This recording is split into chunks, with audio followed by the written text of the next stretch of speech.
Madame, Monsieur, bonjour. 8 816,4 milliards de francs CFA, c'est donc l'enveloppe budgétaire qui connaîtra donc son lancement dès demain sur l'ensemble du territoire national du 13 au 14 janvier prochain. Le budget de l'État du Cameroun, exercice 2026, sera lancé. Eh bien, la ville de Ngaoundéré accueillera donc le ministre des Finances, Paul Motazé, pour cette opération qui se poursuivra dans d'autres régions du pays. Bonjour à tous, merci de faire confiance à la télévision républicaine. C'est votre émission ici, La République, lorsqu'il est 10h sur notre antenne. Durant 1h52 chrono, nous ferons le tour de la question. Ils ont répondu présent à cette invitation et comme d'habitude ce matin, il y a de nouveaux officiers qui font leur entrée pour la toute première fois dans cette émission. Nous aurons Aman Oumarou, il est le recteur de l'AFPB et Cordo Rocadel.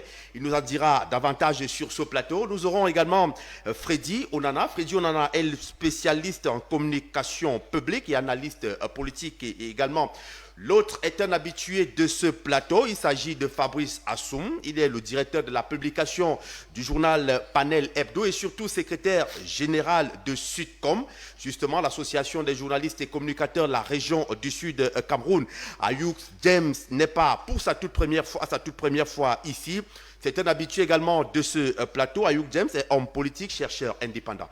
Mesdames, Messieurs, ici La République, installez-vous.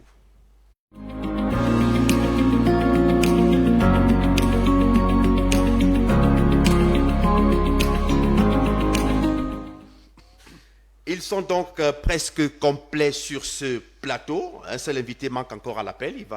Il sera des nôtres sans doute dans quelques minutes. On va commencer par vous. Fabrice Assoum, bonjour et bienvenue. Bonjour Hippolyte, bonjour à vos millions de téléspectateurs. Je suis toujours très ravi de faire partie de cet invité à la table de discussion républicaine. D'accord, je rappelle que vous êtes le directeur de la publication du journal Panel Hebdo et secrétaire général de Sudcom, le regroupement des journalistes et communicateurs de la région du Sud Cameroun. Bienvenue sur ce plateau de toutes les façons. Comment avez-vous vécu la grande cérémonie de vœux de Nouvel An au président de la République, la cérémonie qui s'est déroulée au Palais de l'Unité et dans la tradition avec le corps diplomatique, les corps constitués nationaux, les invités spéciaux? C'est toujours, vous savez, c'est une tradition dans la gestion du pouvoir. Il faut toujours que les pays amis se congratulent et qu'ils se disent, qu'ils se projettent pour l'année qui vient de commencer. Et donc, pour nous, nous avons observé que le chef de l'État, effectivement, reste celui-là qui fait toujours courir. Nous avons vu les corps diplomatiques représentés au Cameroun qui sont partis en masse. Nous avons vu les corps constitués qui ont fait... Bon, mais ce que j'ai remarqué aussi, c'est qu'il y avait une sobriété. On n'a pas eu des délégations souvent très longues qu'on a souvent connues. Et nous avons vu des délégations qui avaient à peine 2 personnes, 3 personnalités représentées. Et nous avons donc compris qu'il y a quelque chose ça donnait un peu le ton de ce qui est en train d'être fait pour un changement, que ce soit dans les habitudes, mais aussi dans la gestion de manière globale de notre pays. Et nous pensons que c'est toujours la cérémonie là qui donne le ton de ce qui sera fait dans l'année. Et nous pouvons dire que c'était bien et nous avons vu que le chef de l'État tient toujours son gouvernail. Alors, il y a justement vous savez que dans la tradition, il y a le doyen du corps diplomatique qui est, pour le cas du Cameroun, c'est l'ambassadeur équato-guinéen, son Excellence Armando Koté-Ichouaga.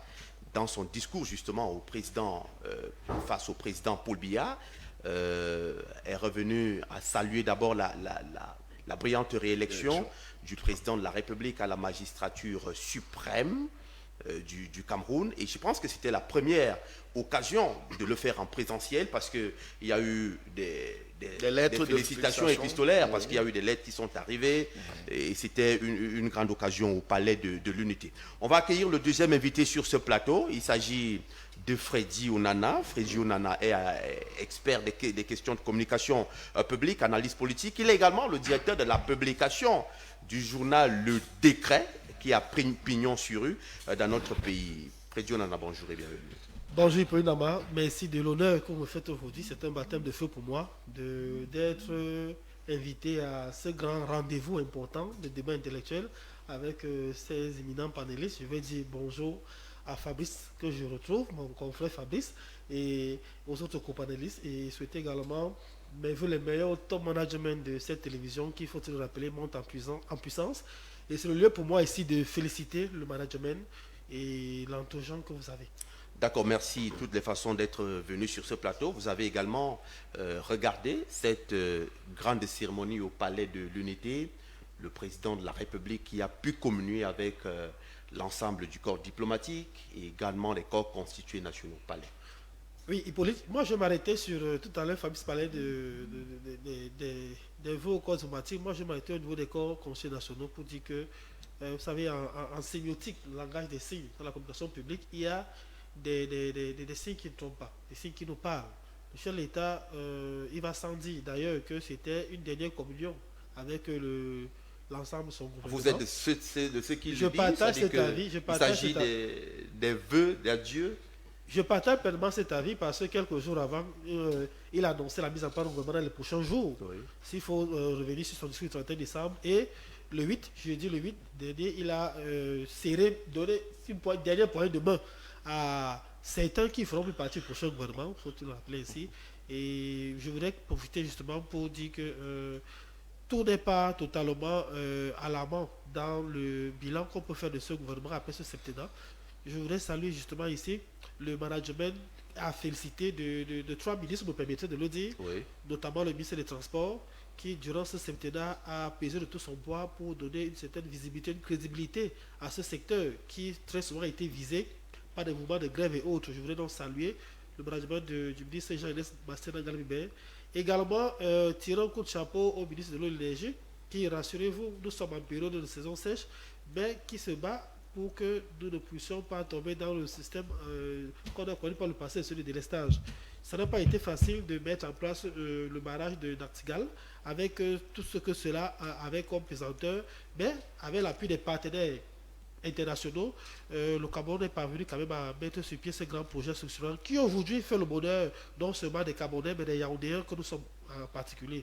Et enfin saluer l'efficacité de Madame le ministre des Affaires sociales qui, dans la discrétion totale, est restée elle-même. Et si j'étais président de la République, je crois que je renouvellerai ma confiance à ce travail du gouvernement. Vous demandez au chef de l'État, qui est dans son pouvoir discrétionnaire, de renouveler la confiance à certains de vos amis du gouvernement, c'est ça? Non, pas mes amis, je n'ai pas d'amis dans le gouvernement. Je suis impartial, c'est une lecture de journaliste, de communicateur. D'accord. Merci Freddy Onana, merci d'être passé sur ce plateau, merci d'être des nôtres de toutes les façons. Ayoub Zems, bonjour et bienvenue. Bonjour la République, bonjour à tous mes co-panélistes. Bonjour. Permettez-moi de dire bonjour à ceux qui m'accompagnent, qui me soutiennent au quotidien. Oui. Michael, Madame, Maman Inès Goyas, Lucie Chungi, Lionel, et Tanya Maurice et Mani Sandrine sont des gens qui me soutiennent et qui aiment, désormais, sont fans de Candice Television. D'accord. Et puis, je profite de cette occasion aussi à dire vraiment bravo à ODP. Vraiment, ce n'est pas toujours facile. Et merci à votre top manager, le CEO, comme on le dit, CEO de cette chaîne de télévision. Vous savez, à ce moment précis, nous avons besoin de mettre les problèmes de la République au cœur de tous nos débats. Les problèmes de la République. Je suis fier, oui, à chaque moment où j'arrive, je suis fier. Je ne me suis pas trompé d'être un républicain. Je ne me suis pas trompé. Je suis fier d'être un républicain. Parce que je parle des problèmes de la République avec aisance, avec beaucoup de... l'esprit très cool et calme. Vraiment, je dis merci à votre CEO et puis merci à toutes les nombreux spectateurs qui nous suivent au quotidien et qui suivent cette chaîne de télévision. D'accord, merci à vous, Ayuk James. Et également, on va prendre un autre pan de ce discours du président de la République à l'occasion de la cérémonie de présentation des vœux au Palais du jeudi 8 janvier dernier. Le président Paul Biya, dans son discours, a interpellé la communauté internationale au regard des tensions actuellement observées dans le monde. Vous avez l'Iran, vous avez le Liban, vous avez la Russie, vous avez l'Ukraine, vous avez d'autres pays. Le président a appelé la communauté internationale au multilatéralisme et surtout au respect de la souveraineté des États, sans doute faisant allusion, entre guillemets, à la situation de Maduro, du Venezuela, qui a été capturé par l'armée américaine et amené aux États-Unis pour être jugé. Comment avez-vous apprécié cette sortie du président Paul Biya? Vous savez, c'est le président. Il est assis là très, très haut. Et il voit ce que peut-être certains ne voient pas. Je peux vous dire, j'ai apprécié vraiment avec beaucoup de gaieté. C'est bien. Vous savez, ce que nous attendons, le monde change. Le monde est en pleine mutation. Nous devons partir de cette diplomatie préventive pour la diplomatie transformative. On dit en anglais, les Anglais disent the transformative diplomacy. Transformation en problem solving. Oui. Oui. Donc, voilà la phase ou l'étape que nous devons avancer. Et c'est ça qui l'interpelle. Parce que quand il dit le Cameroun, ou bien des pays souverains, c'est justement cette approche qui appelle les autres à plus de collaboration.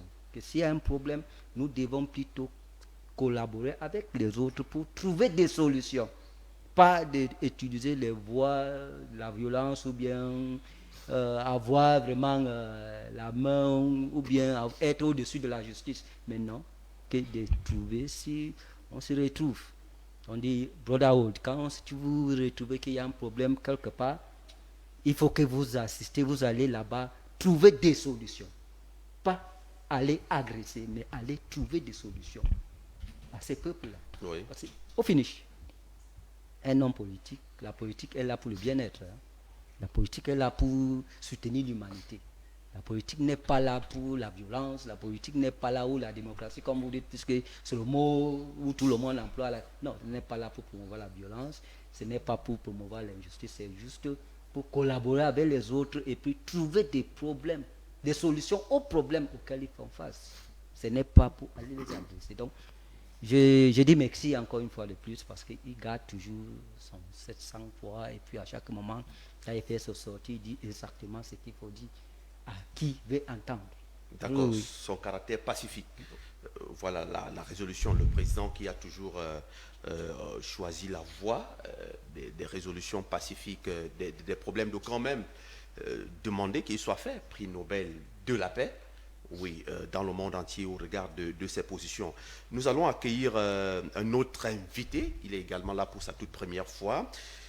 Bonjour Oumar Ouaman, bienvenue. Merci mon très cher Hippolyte. Merci pour l'amitié et l'honneur que vous nous faites en nous conviant à votre panel matinal afin que nous puissions bien entendu échanger sur des thématiques, celles que vous auriez bien pu choisir pour nous ce matin. Je dis bonjour à vos millions de téléspectateurs et téléauditeurs. J'imagine que vous êtes suivis également sur toutes les plateformes numériques. Et je dis bonjour à vos panélistes. Et bien entendu, je ne manquerai pas de souhaiter les vœux les meilleurs à votre top management qui se bat tant bien que mal dans un contexte où le secteur de la communication, les médias d'une manière générale prennent un coup sérieux dans notre pays et dans le monde entier. Et je peux vous dire combien je suis ravi d'être ici. Et d'ailleurs, je ne manquerai pas l'occasion de compléter la présentation, sauf si vous allez... Je peux le faire. Bien sûr, voilà. Je rappelle que M. Aman Oumaro, vous êtes le coordonnateur sous-régional, la communauté économique et monétaire de l'Afrique centrale, dans la zone CEMAC, du réseau international des organisations de la société civile pour la promotion des institutions, la protection des infrastructures publiques et l'accompagnement des élus locaux, en abrégé ROCADEL, c'est bien cela. Par ailleurs, vous êtes le recteur de l'Académie d'excellence politique internationale, Paul et Chantal Biya. Donc vous êtes recteur AEPCB oui. et Cordo ROCADEL. Oui, tout à fait. Je crois que c'est une très belle présentation. Le ROCADEL, si je me permettrais ici de rappeler, le réseau international des organisations de la société civile pour la promotion des institutions, la protection des infrastructures publiques et l'accompagnement des élus locaux, est une association qui existe au Cameroun et dans la sous-région Afrique centrale et puis Belle-Lurette. Et je peux vous dire qu'en ce moment, le ROCADEL a œuvré sur beaucoup de chantiers en matière de promotion de nos institutions, de la sous-région, de la CEMAC, sous son ensemble, et a permis à ce qu'aujourd'hui le ROCADEL puisse, n'est-ce pas, se hisser sur le plan sous-régional comme étant un acteur, n'est-ce pas, clé dans l'accompagnement des institutions et même des représentants de ces institutions qui sont les hommes politiques, dont vous avez notre pan qui est dans l'accompagnement des élus locaux. Et nous accompagnons depuis toujours les députés, les sénateurs, les maires, les présidents des conseils régionaux, Oui. afin qu'ils puissent davantage comprendre la politique publique mise en place par, n'est-ce pas, les pères fondateurs.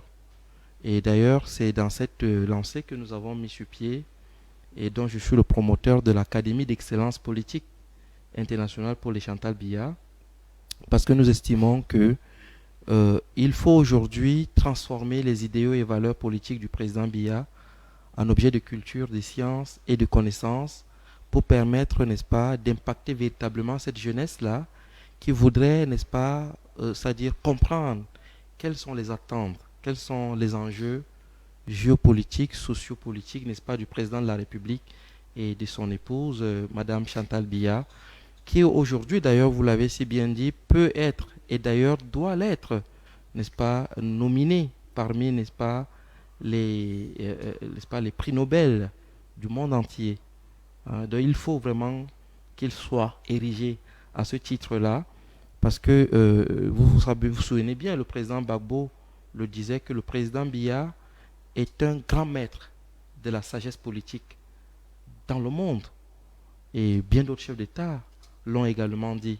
Donc alors aujourd'hui, avoir l'occasion de le reprendre sur votre plateau veut dire tout simplement que l'AEPPCB, l'Académie d'excellence politique internationale pour les Chantal Biya, voudrait donc, c'est-à-dire lancer véritablement ses activités dans une vitesse de croisière qui voudrait que le Cameroun, les Camerounais dans leur ensemble puissent comprendre exactement cette énigme Paul Biya qui tarde et qui traîne jusqu'à présent à être compris, entendu et accepté par tous. D'accord, merci d'être passé sur ce plateau. C'est aussi ça, hein, la ligne éditoriale de notre chaîne de télévision. On ne va pas vous adresser une facture de publicité parce que justement, vous parlez des institutions républicaines, le président Paul Biya et son épouse, la première dame, et qui sont d'ailleurs au cœur de l'institution. Au cœur de l'actualité. Et l'institution que vous dirigez aujourd'hui. Laissez-moi vous faire, n'est-ce pas, mes admirations par rapport à l'actualité d'ailleurs, Oui. que vous avez brièvement couvert avec, n'est-ce pas, beaucoup de professionnalisme dont je vous ai bien entendu apprécié sur le terrain, Oui. également pour votre exercice de journaliste professionnel. Et l'actualité d'ailleurs, c'est les présentations des vœux, Oui. et n'est-ce pas, Vous pouvez en dire un mot, hein? Bien sûr, donc c'est dans ce sens-là que j'y vais, pour dire que cette cérémonie, qui est d'ailleurs spéciale pour cette édition, avec l'ajout des deux importantes délégations, celle autorités administratives et territoriales. Et la deuxième, c'est laquelle? Je crois la première, c'est les autorités administratives et traditionnelles, dont le gouverneur de la région du centre était à la tête. J'oublie la deuxième. Vous parlez des délégations? Oui, l'ajout, bien sûr. L'ajout, ça dit, je parle de l'innovation. De l'innovation, n'est-ce pas, voilà, pour cette édition. Il y avait la délégation des autorités administratives. Et traditionnelles. Sous la conduite du gouverneur. De la région du centre. De la deuxième. La région du centre. Il y avait d'autres délégations. Oui, il y avait la deuxième. Il y avait la deuxième, j'oublie. Je crois que ça reviendra au cours de l'émission. En fait, pour en féliciter, hein, n'est-ce pas, de l'élargissement, n'est-ce pas, de délégations qui davantage les Camerounais en demandent pour saluer le chef de l'État, pour faire, n'est-ce pas, cette allégeance-là. Donc, ça prouve à suffire que le président de la République monte en notoriété, monte en grandeur dans son pays. Et c'est tout en l'honneur du Cameroun, qui est un grand pays aujourd'hui, que le président de la République a déjà défini les bases. Et donc, il va falloir que nous endossions, n'est-ce pas, l'héritage et que nous capitalisions, n'est-ce pas, les acquis. Je crois que c'est dans cette mouvance-là qu'il est donc important d'apprécier également la cérémonie qui s'est déroulée au niveau, n'est-ce pas, de la résidence présidentielle offerte par la première dame. Vous avez pratiquement eu près de 2000 invités et je crois que la cérémonie... 28 délégations. Pour 28 délégations qui s'est achevée un peu tard la nuit. 21 heures. Voilà, vous imaginez que la fête était vraiment, n'est-ce pas, de plus belle. Et je crois que tous les invités de la première dame, à mon avis, et avec le contact que nous avons eu, ont été très satisfaits. Ça prouve que la cérémonie était très belle. Le protocole a rehaussé. Et je crois que c'est tout à l'honneur de notre pays, de nos institutions. Pour ce qui est donc justement de la première dame, il y avait donc ces 28 délégations, avec celle qui était conduite par la délégation des femmes. Du corps diplomatique. Tout à fait. Les épouses du corps diplomatique sous la conduite de Madame Langa, John Joseph Langa, qui est l'épouse du haut commissaire de l'Afrique du Sud, qui a conduit, et puis Marcignac conduisait la délégation du Sénat, Fadima Toukavaï pour l'Assemblée nationale, Elena Tangana pour le Conseil constitutionnel, Madame Zété pour le Conseil économique et social, Madame Yanga conduisait la délégation des femmes mères. Tout à fait. Voilà, des femmes mères du Cameroun. Et donc, il faut dire que toutes ces femmes ont été reçues au palais. Les journalistes, les dames journalistes, les femmes journalistes ont été reçues également, ont été saluées par la première dame. Les artistes, invités, les Baka Bororo, voilà, ont été salués par la première dame au palais. Donc la fête était... Les ONG, le GFAC, le groupement des femmes d'affaires, qui s'est vu très élargi. Avec Madame Doudé, qui a conduit Madame le sénateur. Doudé, voilà. Tout comme Madame Dinbel, qui a conduit la délégation des femmes. Sénateur, tout à fait. Bon, la fête était très belle dans son ensemble. Je crois que nous aurons l'occasion et le plaisir de le revoir en rediffusé sur votre chaîne. Je pense que sur l'antenne Campus dès ce soir, nous aurons la rediffusion de cette grande cérémonie. D'abord, celle du président de la République et puis sur celle de la première dame. Messieurs, merci donc d'être présents sur ce plateau. On va prendre une courte transition et poser sur la table du débat la thématique centrale.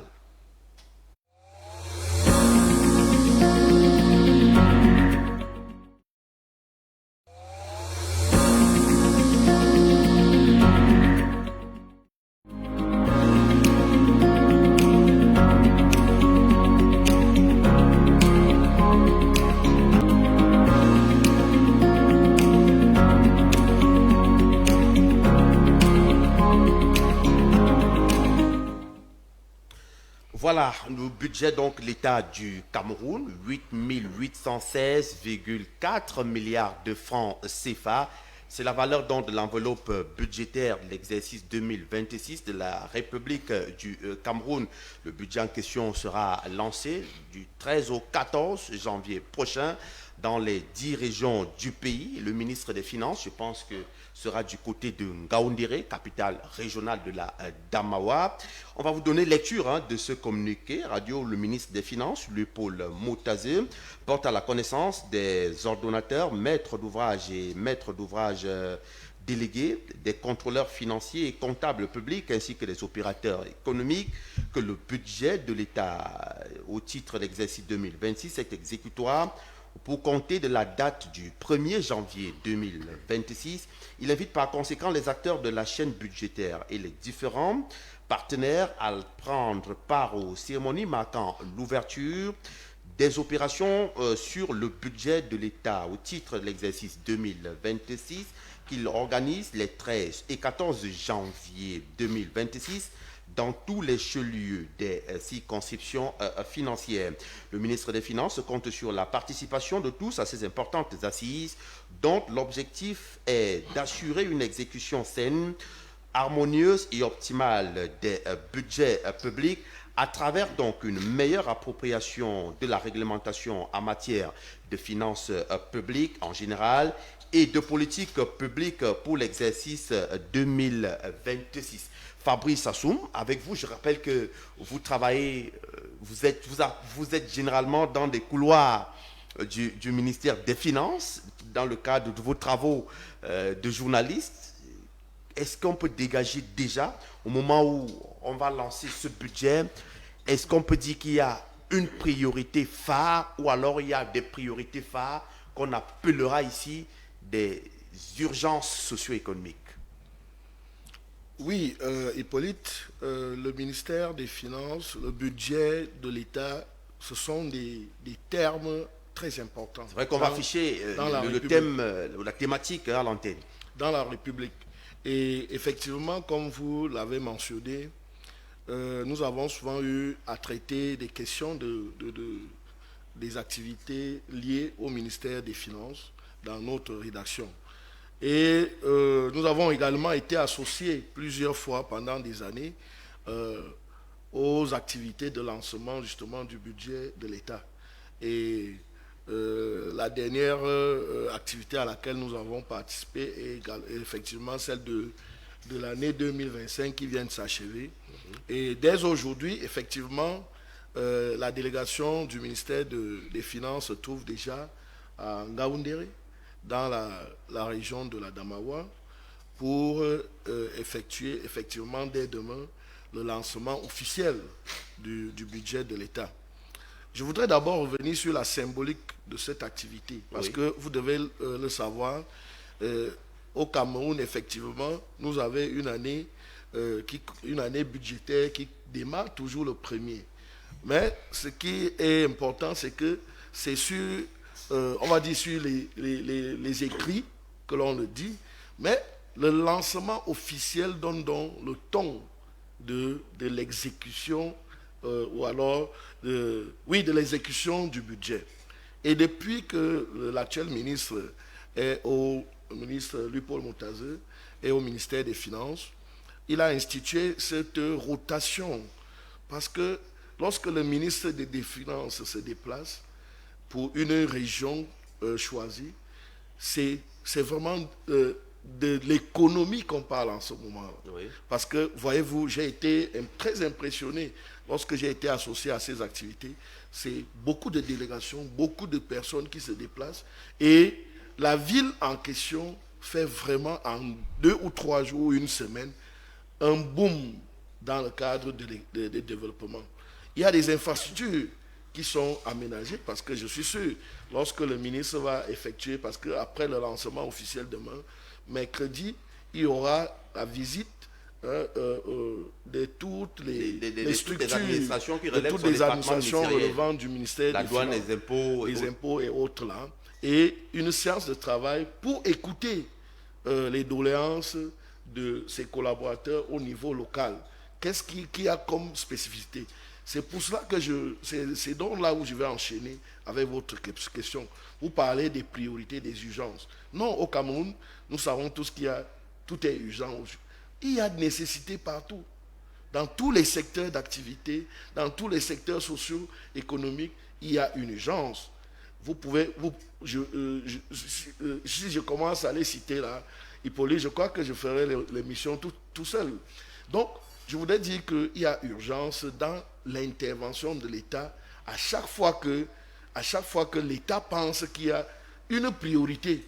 Et pour le cas de du budget 2026, les priorités sont justement contenues dans ce qu'on appelle la CIREX, la circulaire qui donne les orientations sur l'exécution du budget de l'État.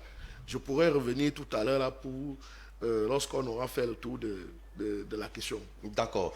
Freddy Onana, vous êtes également l'un des journalistes qui travaille avec le ministère des Finances.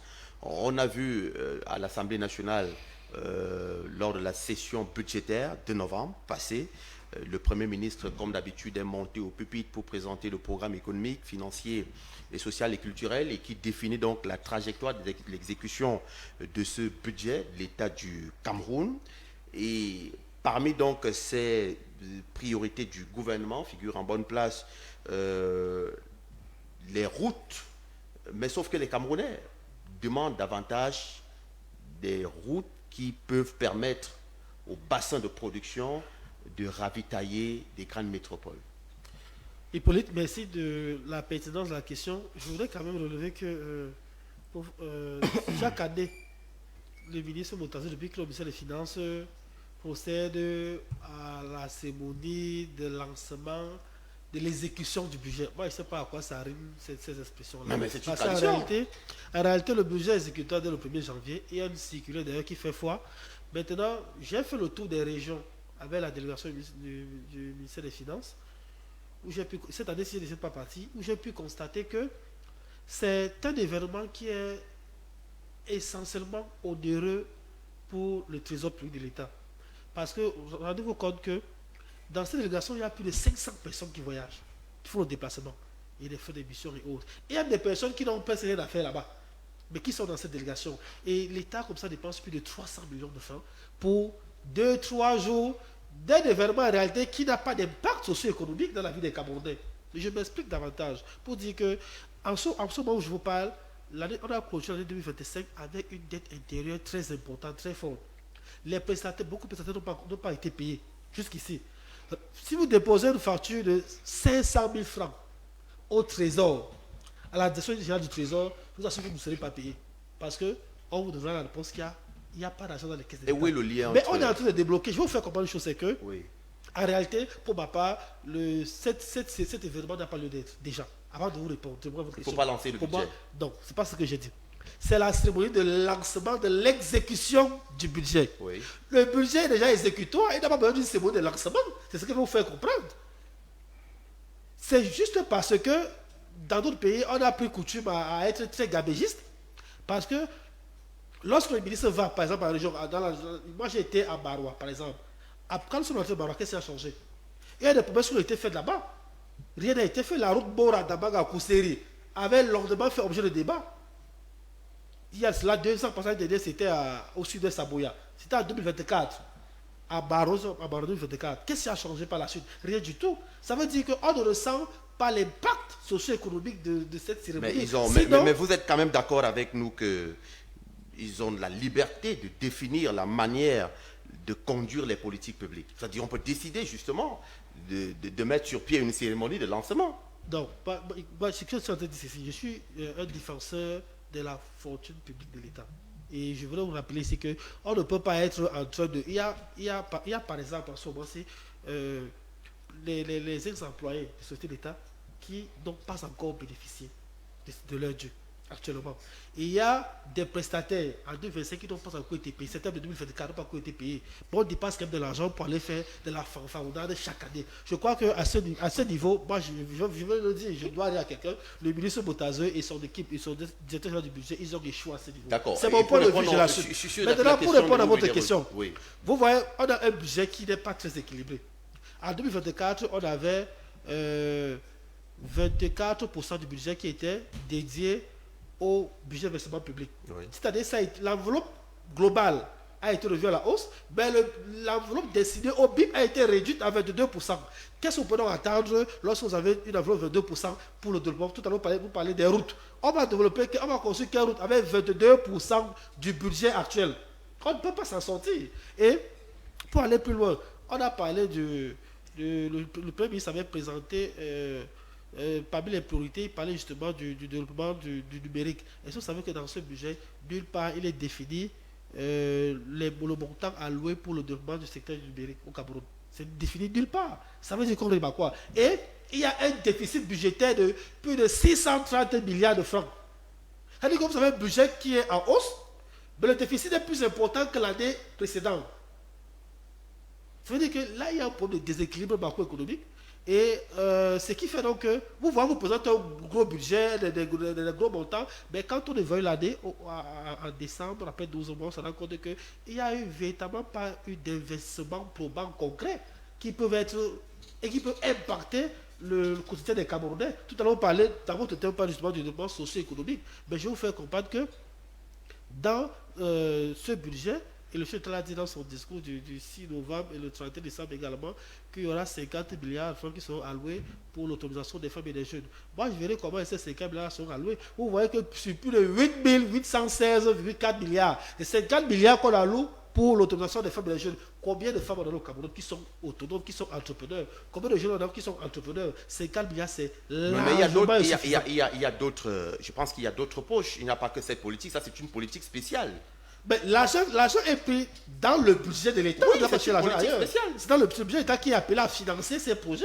Vous savez qu'il y a un ministère, il y a des ministères tels que le ministère de l'Emploi et de la Formation professionnelle, le ministère des petites et moyennes entreprises, de l'économie sociale et de l'artisanat. Vous avez même le ministère de la jeunesse. Mais à côté, il y a une politique spéciale appelée plan triennal spécial jeune.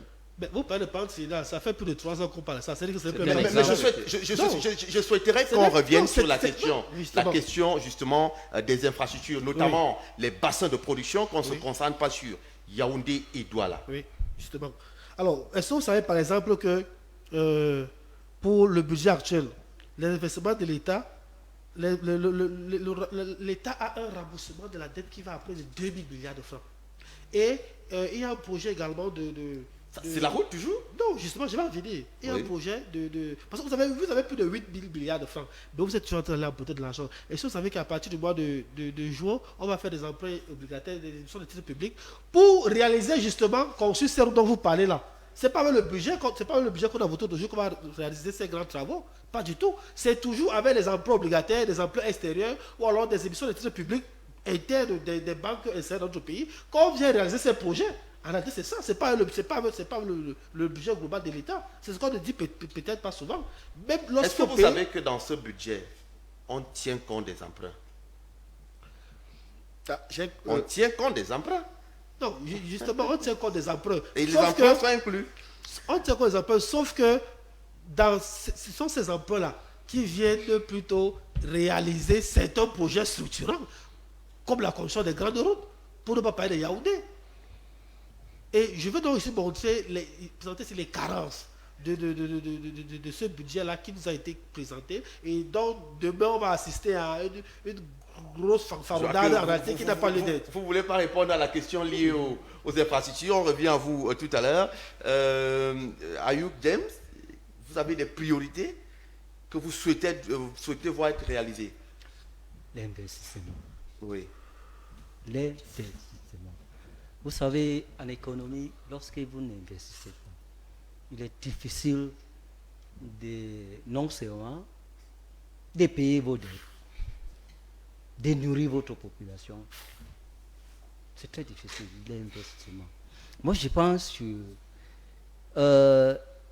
l'industrie, le commerce devait être rattaché au financement, au ministère des Finances. Vous savez pourquoi? Des pieds, vous voyez un pied de chaussure. Vous voyez comment c'est à l'économie. Il y a ce qu'on appelle un pied de chaussure, des pieds de chaussure, gauche et droite. L'industrie ne fonctionne pas sans financement. Donc ça devait être rattaché au ministère des Finances. Directement. C'est-à-dire que si jamais au ministère des Finances, la direction de l'industrie, c'est quelque chose de très très nécessaire. La direction du commerce extérieur, la direction du commerce intérieur. Directement, il doit être. Parce que dans le capitalisme, il y a ce qu'on appelle le capitalisme industriel et le capitalisme financier. Au côté finance, vous avez banque et assurance. Au côté industrie, vous avez les industries de production, de transformation. Hein? Et puis, vous avez maintenant le commerce et puis la consommation. Oui. Voilà, c'est si simple que ça. Alors, l'industrie n'a pas besoin de papier. Vous savez comment l'industrie fonctionne? avec de l'argent liquide. Il n'a pas besoin de papiers ou bien non. Je ne sais pas si quelqu'un va me démontrer le contraire. Le commerçant lui-même, il n'a pas besoin d'avoir des papiers. Il a besoin. Vous ne pouvez pas éloigner ce qui est le poumon de l'industrie et des commerces et puis on pense vraiment, je ne sais pas par quelle magie, par quelle alchimie, où on va vraiment réaliser des progrès. Ce n'est pas possible. Essayons de copier ce qui a reçu ailleurs pour pouvoir implémenter ici. Non, il faut que le ministre des Finances, nous sommes à une période où il faut faire des choses par nécessité. Et Il vous doit proposez avoir... quel secteur? Qu'est-ce qui dérange, qui devait être corrigé? C'est ce que je suis en train de vous dire. L'industrie doit être rattachée aux finances. Commerce aux finances. Parce que ce sont des gens passés. Le ministre des Finances contrôle les banques et l'assurance. Regardez attentivement. Faites ça, vous allez vous rendre compte. Et si on a des problèmes, vous ne pouvez pas prendre des pieds de chaussures qui doivent être ensemble. Vous prenez un bout, vous envoyez là-bas, vous prenez l'autre, vous mettez là-bas. Ça, c'est peut-être une politique structurelle. Maintenant, sur le plan opérationnel, que doit-on faire concrètement sur le terrain? Ça veut dire quoi? Est-ce qu'on doit implanter des usines de chocolaterie, de chocolat? On appelle ça des chocolateries dans notre pays. Est-ce qu'on doit faire des usines de transformation des mines sur place ici chez nous? Transformation du fer? Qu'est-ce qu'on doit faire concrètement? Ça existe. Est-ce qu'il n'y a pas des usines qui transforment le chocolat? Ça existe. Qu'est-ce qu'on doit faire concrètement? Mais il faut de l'argent. Qu'est-ce qu'il demande? Il ne demande rien que de l'argent. C'est de l'argent qu'ils demandent. Ils ne demandent rien que de l'argent. Ils ne sont pas là pour des papiers. Ils demandent de l'argent. Et la seule et unique personne qui a l'autorité, qui peut autoriser ou bien qui peut, que sa signature est autorisée, c'est le ministre des Finances. Ils n'ont pas besoin de passer par d'autres ministères pour entrer en position de l'argent. Non, il faut, parce que ce sont des secteurs qui fonctionnent au quotidien. Donc, ils ont besoin de l'argent. Le ministre doit, avec l'entremise de son contrôleur financier, doit savoir exactement quels sont les besoins de toutes les industries, le commerce, qu'est-ce qu'il faut faire, comment, combien il faut mettre, injecter. On n'a pas besoin qu'un ministère d'autre doit définir. Non, ça va pas se passer comme ça. Ce n'est pas bien. Ça ralentit tout. Le ministre des Finances, l'économie va avec finance. L'industrie va avec finance, le commerce va avec finance. Si nous changeons un peu cette structure-là, vous allez voir, vous et moi, vous allez voir.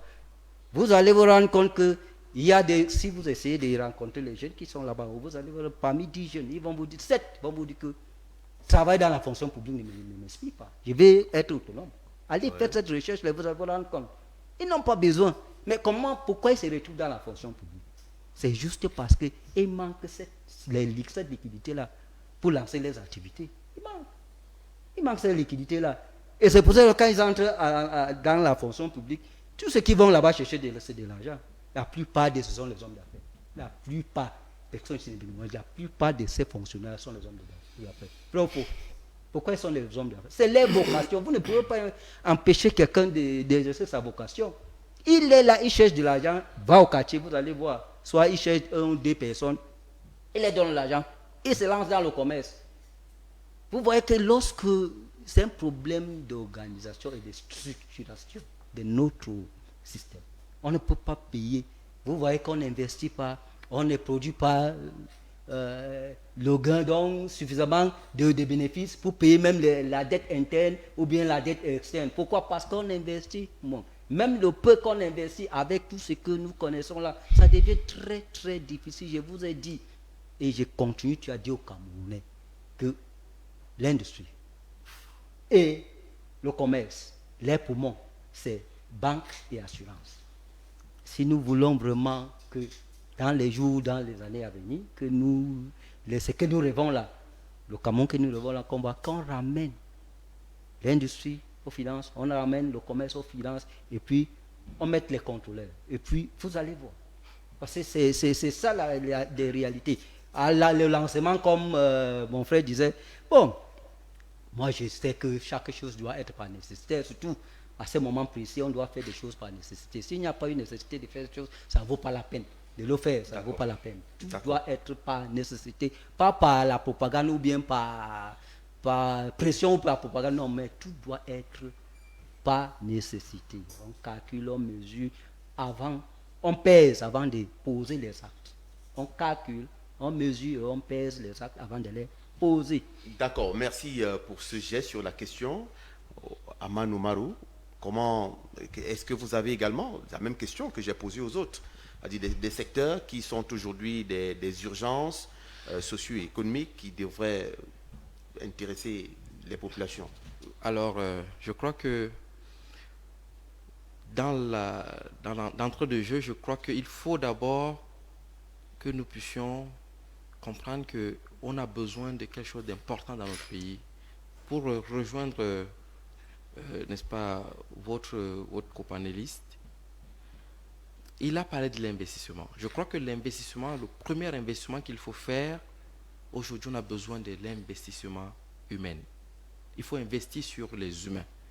Il faut investir sur les humains parce que la fabrique des alternatives, aujourd'hui, on a besoin des acteurs politiques capables de relever le défi dans notre pays, qui peuvent, n'est-ce pas, donner ce que j'appelle une vue beaucoup plus saine, beaucoup plus sérieuse, parce que vous avez besoin aujourd'hui pour, je vais dire, une gouvernance beaucoup plus structurée, un personnel moralement, n'est-ce pas, acceptable, et qui soit également, c'est-à-dire, comment je peux le dire, qui soit exempté de toute reproche. C'est ce qu'on a besoin. Comme le modèle tracé par le chef de l'État dans son discours. Par exemple. Alors vous verrez que les cérémonies de lancement des budgets, généralement, sont une sorte de monotonie, mais en quelque sorte, ça nous sert également de boussole. Ça nous sert de boussole parce que c'est à ces moments-là qu'on peut véritablement retenir dans des propos, des discours, des annonces, n'est-ce pas, des éléments factuels, des éléments préciser le cadre général. Tout à fait, des éléments importants sur lesquels nous nous basons. Parce que nous, à l'Académie d'excellence politique internationale pour les Chantal Biya, nous faisons ce qu'on appelle, n'est-ce pas, c'est-à-dire du recoupage et de l'analyse afin de transmettre. Il faut transmettre aujourd'hui. Si vous avez de la peine à équilibrer les Camerounais afin qu'ils soient au même pied d'égalité sur le plan de l'information, il est difficile. Et voilà pourquoi je crois que le ministre des Finances fait le tour des 10 régions pour permettre, n'est-ce pas, de mettre au même pied d'égalité les Camerounais sur l'information du budget à allouer pour l'exercice, n'est-ce pas, au cours de l'année. Et vous verrez, je crois que le choix de la région de l'Adamawa n'est pas anodin. Et avec l'arrivée du tout premier et du tout nouveau président du conseil régional, Ali Oumissa, qui est du RDPC, je crois que ça dit tout. Ça dit tout. Ça permet à ce que les élites, c'est-à-dire les autorités administratives, les élus locaux, puissent donc s'approprier véritablement des informations qui seront transmises, qui seront données au cours de ce lancement. Le discours du ministre des Finances est très attendu d'ailleurs. Ça va permettre à ce que, c'est-à-dire toutes les personnalités de la région puissent donc véritablement savoir quelle est la trajectoire qui serait définie. Je crois que ça sert pour les hommes politiques du terrain. Mais pour les Camerounais ordinaires, ils doivent comprendre que à chaque fois qu'il y a eu quelque chose qui a été émise, une information qui a été donnée, il y a un vœu en amont qu'il cherchait. Et il va falloir donc procéder, bien entendu, par une démarche, n'est-ce pas, pédagogique, pour permettre à ce que les Camerounais comprennent exactement qu'est-ce que les dirigeants attendent aujourd'hui de l'État. Hein? De l'État. Qu'est-ce que les dirigeants attendent de l'État? C'est important. Il faut que les Camerounais le sachent. Et si aujourd'hui on n'est pas capable de trouver chez nos dirigeants des informations croustillantes, importantes, pour partager d'une manière, je vais dire, unanime, même si ce n'est pas à 100%, mais qu'on soit d'accord sur des principes qui permettront à ce que nous puissions nous lancer dans cette grande aventure. Parce que le budget, bien que vous l'avez si bien dit, on sait que c'est virtuel. Oui. Il faut maintenant aller chercher les fonds. Hein? Et vous savez, que 8 000 milliards aujourd'hui que le Cameroun met sur la table pour l'année, n'est-ce pas, qui vient de débuter, est très peu compte tenu, n'est-ce pas, des attentes qui sont énormes. Mais il va donc falloir que chaque Camerounais redouble d'efforts pour pouvoir, bien entendu, comprendre exactement quels sont les enjeux. Et je crois que si nous avons réussi aujourd'hui à investir sur la ressource humaine dans notre pays, on verra, n'est-ce pas, ce que vous dites, cher copanéliste, le nom c'est Monsieur Ayoutès. Je crois que ça permettra à ce que les Camerounais puissent véritablement, c'est-à-dire s'approprier du bien public. Parce que vous parlez de l'argent qui est le véritable problème, n'est-ce pas, de l'investissement. Je crois que le premier problème que les Camerounais ont, c'est d'abord comprendre véritablement quels sont les enjeux.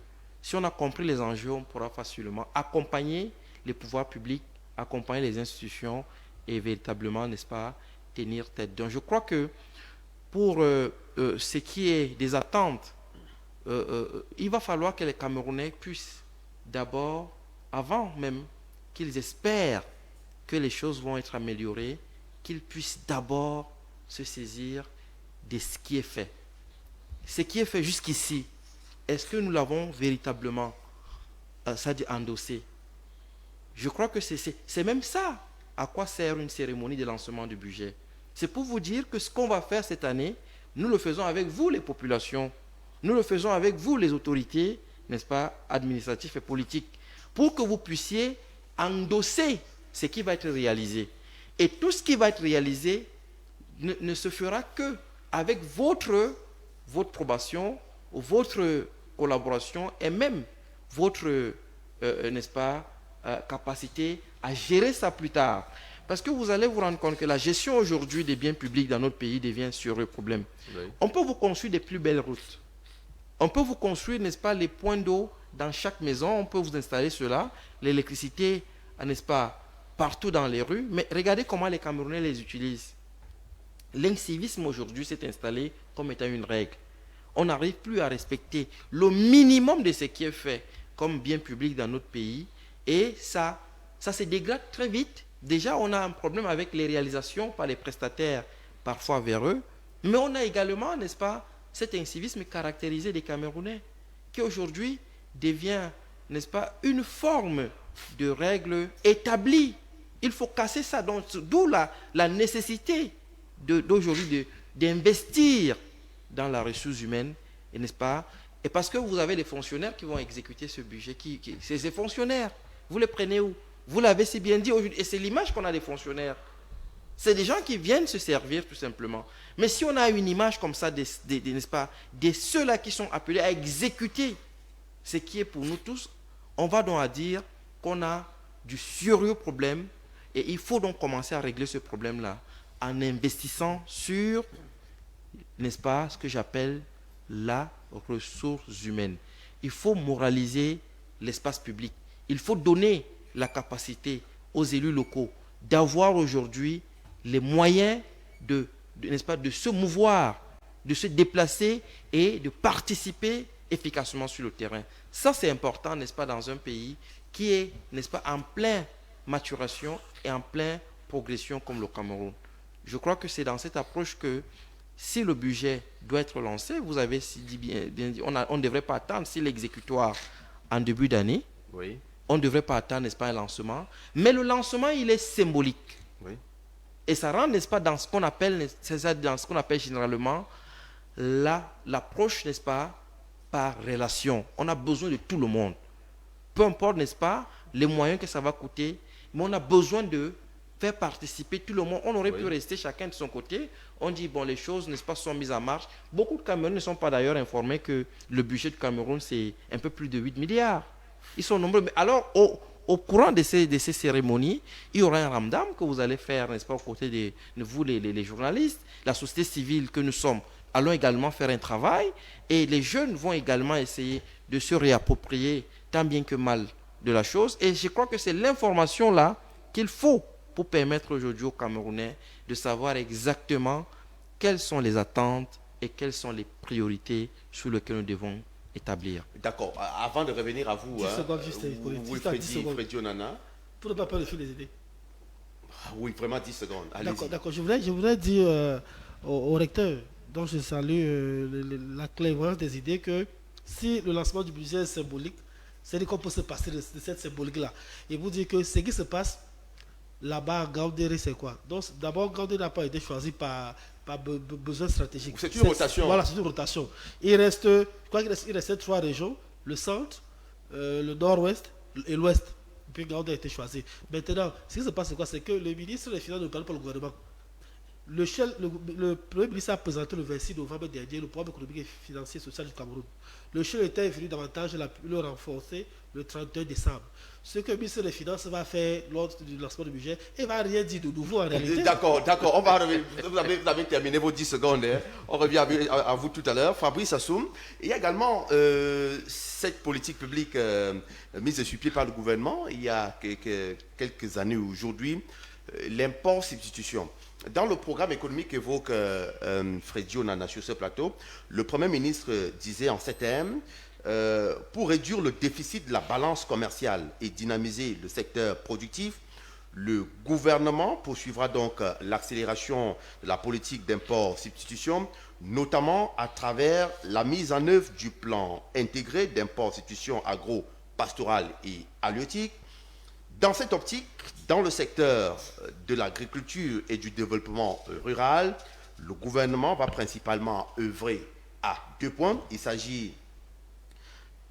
s'agit donc de l'amélioration de la productivité, la compétitivité des filières agricoles, notamment à travers la production additionnelle de 66 000 tonnes de riz blanchi, 20 000 tonnes d'huile de palme brute, 10 000 tonnes de semences de maïs et 331 000 tonnes de maïs. Nous avons 400 000 tonnes